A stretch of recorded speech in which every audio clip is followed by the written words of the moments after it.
How are you, Africa? Welcome to Pan-Africanism through Poetry with Moses Tofa. Today's poem is titled, A Tale of Two Departures. Africa, your restless desire to depart amazes me to the uttermost. You believe that you are a dark continent, a continent that offers no future to its own children. You regard departure as aristocratic, as the only way to life, as the surest way to bequeath a bright future to your children. Do you think that the future that you see and seek from other civilizations fell from heaven like manna? It took life and death circumstances for these civilizations to get to the mountain top. It took them hundreds of years of sacrifice and the commitment to build themselves. Of course, we will never forget that they enslaved, colonized, and plundered, and that they continue to do so because they vowed that the empire will never die. Africa, these advanced civilizations are what they are today because they chose not to depart, but to stay and build their collective future.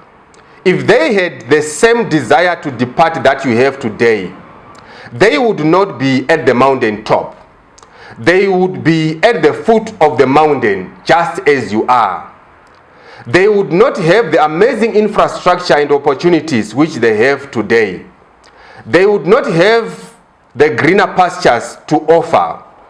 You would not have the desire that you have today, the desire to depart and be part of them, because their pastures would be as dry as yours. Africa, I fully appreciate the life and death circumstances that are forcing you to depart.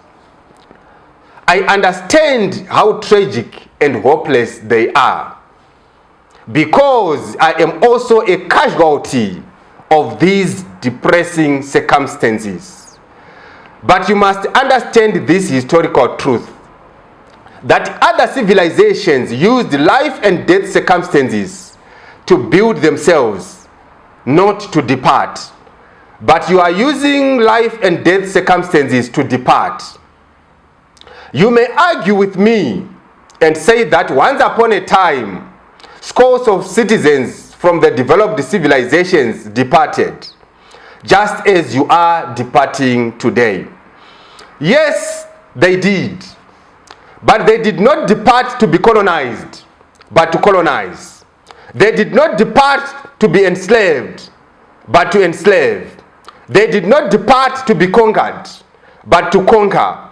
They did not depart to be owned, but to own. They did not depart to be servants, but to be masters. They did not depart to be workers, but employers. They did not depart to be exploited, but to exploit. They did not depart to be dehumanized, but to dehumanize. They did not depart out of inferiority complex, but out of imperialistic zeal and intent. And they did not depart in pursuit of individualistic good, but of collective good.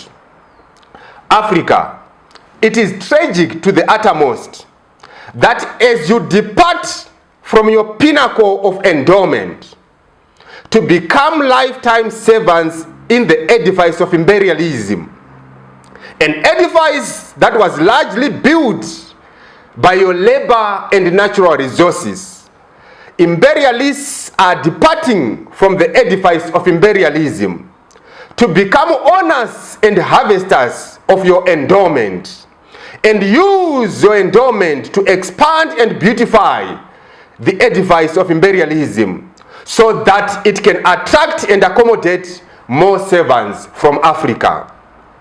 Africa, the non-negotiable truth is that you bear the responsibility to build yourself.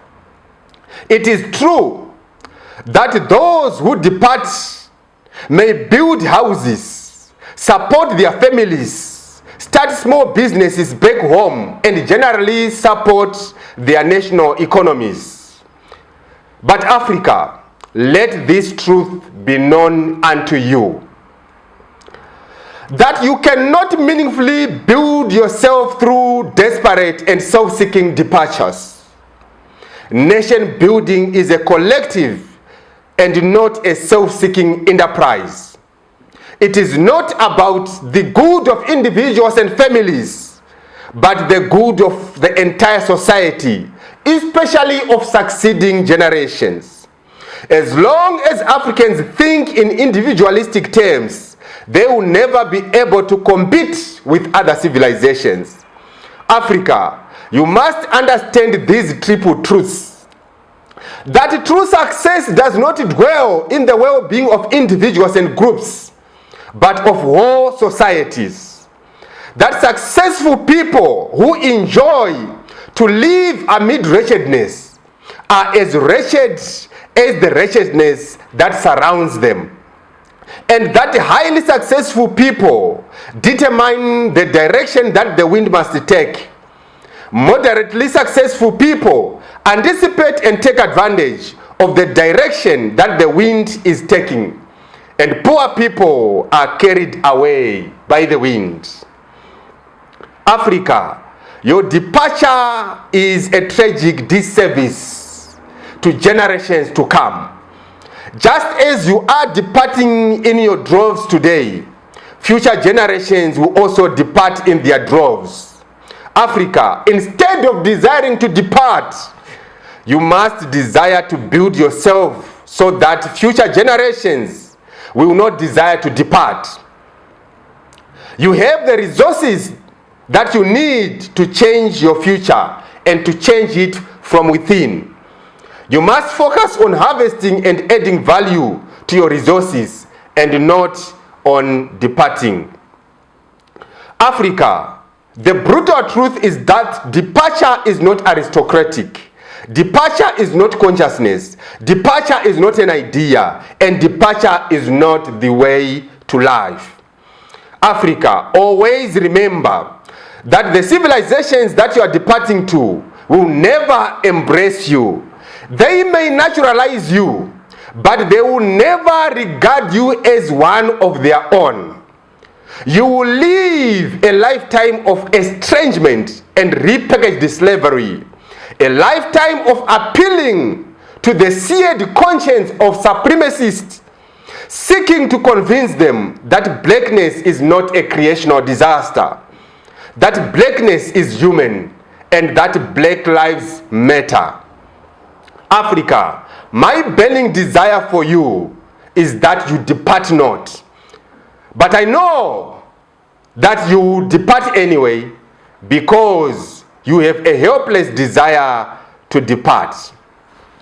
To those Africans who departed and who will depart in the future, my counsel to you is that you must morph into a force that will, in the next 100 years or so, take dominion over the political and economic kingdoms of the civilizations that you are departing to, and use that agency to build Africa. You must learn the art of departing as conquered and become conquerors, of departing as weak and become amazingly strong, of departing as victims and become victors, of departing as servants and become masters, of departing as workers and become employers, of departing as pawns and become kings, of departing as desperate elements and become a force to reckon with, of departing as sojourners and become settlers, of departing as the periphery and become the center, of departing through the dungeon and rise to the mountain top. But Africa, my burning desire for you is that you stay and plant. You may not live to eat the fruits of your tree, but future generations will certainly do.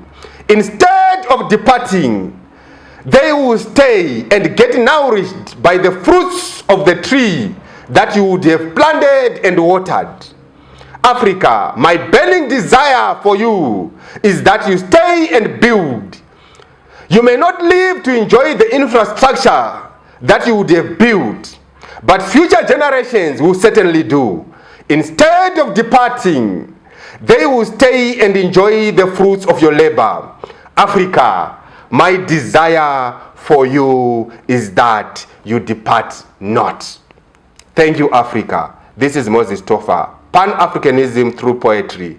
Inspiring Africa, raising consciousness. Amandla.